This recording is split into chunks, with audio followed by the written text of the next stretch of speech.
বাংলাদেশে এমনও কিছু মানুষ জন্মগ্রহণ করেছে বা এখন তারা পৃথিবী থেকে চলে গেছে, বা এমনও কিছু ব্যক্তিত্ব যারা পৃথিবীতে এখনো অবস্থান করছে। বিশেষ করে বাংলাদেশে 5 জন ব্যক্তিকে নিয়ে কথা বলবো, যাদের জ্ঞান, মেধা, প্রজ্ঞা, তাদের কথাবার্তার বাচনভঙ্গি এবং তাদের দৃষ্টিভঙ্গি মানে অন্যদেরকে ছাড়িয়ে যাবে।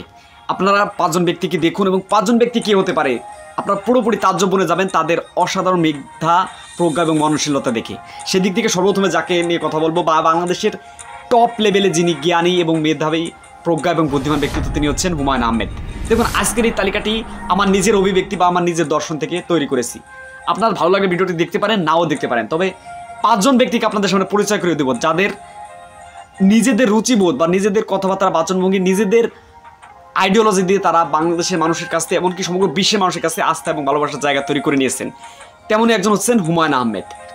বাংলাদেশের কথা সাহিত্যে তথা লেখনীতে, নাটক, চলচ্চিত্র, সিনেমা বিভিন্ন বিষয় থেকে দৃষ্টি দিয়ে যিনি সবার উপরে থাকবেন, তিনি হচ্ছেন হুমায়ুন আহমেদ।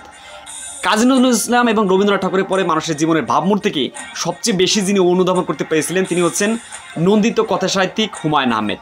আর হুমায়ুন আহমেদের যারা কথাগুলো বা তার কাব্য, তার লেখা, তার চলচ্চিত্র, নাটক দেখেছেন, তারা অনুধাবন করতে পারবেন তিনি কোন লেভেলে মেধাবী ছিলেন। সাধারণ মানুষ থেকে শুরু করে উচ্চ লেভেল মহাকাশ বিজ্ঞান, অ্যাস্ট্রোলজি, তারপর উনি রসায়ন বিভাগ নিয়ে লেখাপড়া করেছেন, রসায়ন বিদ্যা থেকে শুরু করে প্রত্যেকটা সেক্টরে তার একটা অসামান্য অবদান ছিল। আর দ্বিতীয় যাকে নিয়ে কথা বলবো, তিনি হচ্ছেন বাংলাদেশের খ্যাতিমান অ্যাক্টিভিস্ট এবং লেখক পিনাকি ভট্টাচার্য। দেখুন, অনেকে বলবে যে পিনাকি ভট্টাচার্য বর্তমানে ইস্টাবলিশ, অ্যাক্টিভ, তাকে নিয়ে কেন কথা বলছি। দেখুন, পিনাকি ভট্টাচার্যের বাচনভঙ্গি, তার কথার দৃষ্টিভঙ্গি, অর্থনীতি, ইতিহাস, সমাজবিজ্ঞান, দর্শন আর রাজনীতি নিয়ে যদি আপনি একটু কল্পনা করেন বা একটু চিন্তা করেন, একটু ভাবনা করেন, তার বক্তব্যগুলো যদি আপনি দেখেন, আপনি সত্যি পুরোপুরি অবাক হয়ে যাবেন। মানে বাংলাদেশের এরকম একজন ব্যক্তি জন্মগ্রহণ করেছে, তিনি যখন পৃথিবীতে থাকবে না, তখন আমরা তার মর্যাদাটি বুঝবো। অনেকে বলে যে বাংলাদেশে একজন ধ্রুবরাঠির মতো একজন ইউটিউবার নেই। বাংলাদেশে পিনাকি ভট্টাচার্য আছে। আমি মনে করি ধ্রুবরাঠির থেকে তিনি হাজার হাজার গুণে এগিয়ে। একজন মানুষের মর্যাদা আমরা তখনই দিতে জানি যখন তিনি অবস্থান করেন না বা পৃথিবীতে থাকেন না। ঠিক সেরকমই একজন ব্যক্তি হচ্ছে বাংলাদেশের খ্যাতিমান অ্যাক্টিভিস্ট, রাজনৈতিক সমালোচনা ব্যক্তিত্ব। তিনি কিন্তু একজন হিন্দুর ধর্মে জন্মগ্রহণ করে ইসলাম সম্পর্কে যতটা অনুধাবন করতে পেরেছেন, যেটা অন্যান্য মানুষ থেকে সম্পূর্ণ বিরল। তিনি হচ্ছেন বাংলাদেশের খ্যাতিমান অ্যাক্টিভিস্ট, লেখক, সমালোচক পিনাকি ভট্টাচার্য। এখন আমরা 3 নম্বর যাকে নিয়ে কথা বলবো, তিনি আর কেউ নয়, তিনি হচ্ছেন প্রফেসর মোহাম্মদ ইউনূস। দেখুন, মানুষটিকে নিয়ে অনেক আলোচনা সমালোচনা থাকবেই, তবে বাংলাদেশ এরকম একজন মানুষকে পেয়েছে, এটা আমরা জাতি হিসেবে, বাঙালি হিসেবে পুরোপুরি ধন্য। কারণ প্রফেসর মোহাম্মদ ইউনূসের মধ্যে এরকম একজন নোবেলিস্ট পারসন, যেটা বাংলাদেশের মানুষকে সমগ্র বিশ্বের বুকে আরও এক ধাপ এগিয়ে নিয়ে গেছে। তার মতো একজন ব্যক্তিত্ব বাংলাদেশের অর্থনীতি থেকে শুরু করে বাংলাদেশের সর্বশেষ রাজনীতিতে, বা তার ভাবমূর্তি, তার কথাবার্তার বাচনভঙ্গি, আপনারা শুনলে, আমি যে কজন মানুষের লিস্ট করেছি, মানে তাদের কথাগুলো শুনলে আরও আপনার শুনতে আওয়াজ করবে, শুনতে ইচ্ছা করবে। সেরকমই একজন ব্যক্তিত্ব হচ্ছে আমাদের প্রফেসর মোহাম্মদ ইউনূস।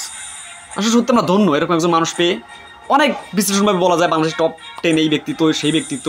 আরও যারা মরে গেছে অনেক ব্যক্তিত্বের নাম বলা যায়, কবি, সাহিত্যিক, লেখক, সমালোচক বা বাংলাদেশের ইতিহাসের নাম করা ব্যক্তিত্ব। তবে এই যে 5 জনের নাম, এই যে একজন প্রফেসর মোহাম্মদ ইউনূস, মানুষটা যখন থাকবে না, তখন আপনারা অনুধাবন করতে পারবেন যে কী একজন মানুষ আমরা পেয়েছিলাম বা তাকে আমরা হারিয়ে ফেলেছি। এখন আমরা 4 নম্বরে যাকে নিয়ে কথা বলবো, একজন ইসলামী ব্যক্তিত্বের নাম না আনলেই নয়।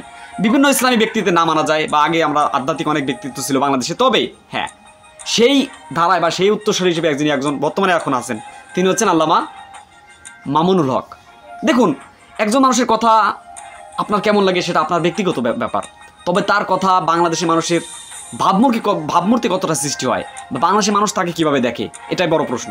সেই দিক থেকে মামুনুল হকের যে ডিপ সাইকোলজিক্যাল কথা বা ডিপ ফিলোসফিক্যাল যে কথাগুলো, ফিলোসফিক্যাল দার্শনিক যে কথাগুলো, আপনি পুরোপুরি অবাক হয়ে যাবেন।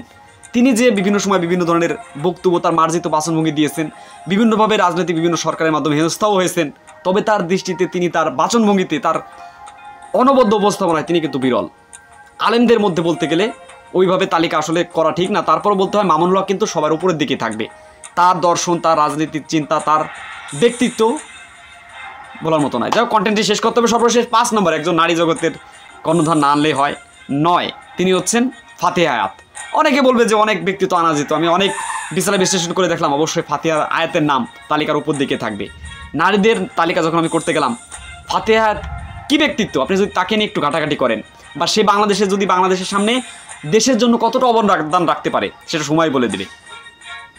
ফাতিহা আয়াত আমাদের জন্য একটা গর্বের জায়গা, একটা আলোড়ন সৃষ্টিকারী জায়গা। যিনি মার্কিন বিভিন্ন দপ্তর থেকে শুরু করে বাংলাদেশের জন্য তিনি যথেষ্ট করেছেন এবং একজন অনেক ছোট, আমাদের থেকে অনেক জুনিয়র, কিন্তু তিনি আল্লাহর মতে সামনে দেশের জন্য, দেশের এডুকেশন সেক্টর বলেন প্রত্যেকটা সেক্টরে কিন্তু তিনি যথেষ্ট অবদান রাখবেন। তার কথা মানে শুনলেও শুনতে সাহস করে।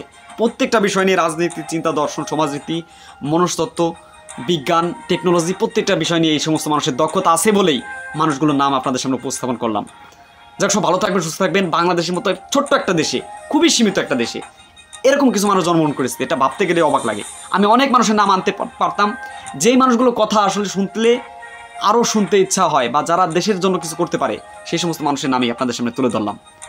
এই মানুষদেরকে নিয়ে আপনি কি বলতে চান, বা আপনার টপ 5 যদি তালিকা আপনি নিজে তৈরি করতেন, কাদেরকে রাখতেন, অবশ্যই কমেন্ট করে জানাবেন। তো আপনাদের সাথে দেখা হচ্ছে নতুন আরও একটি পর্বে। আসসালামু আলাইকুম।